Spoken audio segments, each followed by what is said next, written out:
Exactly what you said. There were very impressive figures, and naturally enough, there is an appetite for more. As we can see, there's a lot of people using the local link service in the county, especially in rural parts. I see it myself travelling, you could say morning, noon, and night, which is simply fabulous and fantastic to get people from rural parts into the urban parts and into villages where they can do their shopping or whatever. It is simply fabulous.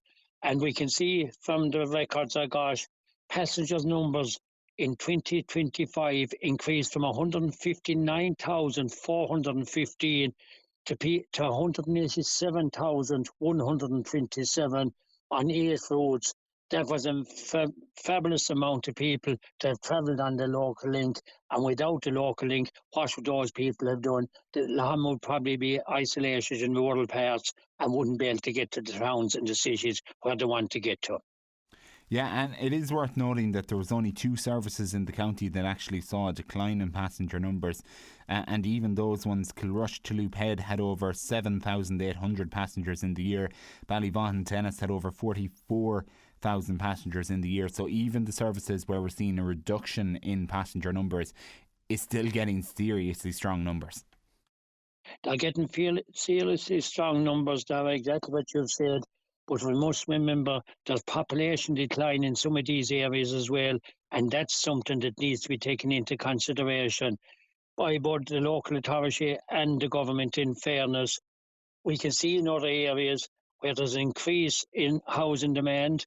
We can even take the likes of two routes from the East Clare area myself. The Ennis to Flagmount route has raised by 12%, which is fabulous, and the Whitegate to Ennis route has increased by a massive almost 30%. And there's over 25,000 people using that route that did use that route in 2025. So that'll tell you the amount of people from the rural parts that is using the local link. And it's disappointing to see the drop in the two areas you did mention, but my belief is they'll increase again in the near future. And there is a conversation to go with that, that perhaps if, look, in some areas, maybe if you could improve promotion timetables, whatnot, but definitely maybe bus shelters, bus stops. We know something that is a strong criticism of the National Transport Authority is constantly we hear from councillors that there isn't enough bus stops around Clare, particularly West Clare. That's probably something now that we have to go and lobby for, because we have figures to show, look, when you roll out a bus route, it is successful, but now we need more services and more infrastructure. Well, that is what has been worked on at the moment, and we have seen a number of bus stops going up around the county in different locations, and there is more of a plan to go up in the near future.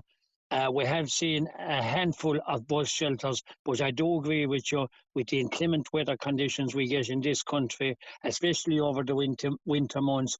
Bus shelters are very important as well, and I do know local councillors are fighting in different areas to try and get more bus shelters put in place. Some bus shelters have been put in place over the last couple of years, but more of them are needed, especially for young children and elderly people using the local link and school buses. Both bus stops and bus shelters are very, very important, and the bus stops in place where they're convenient to people and also in the interest of road safety, which I do know is being looked at.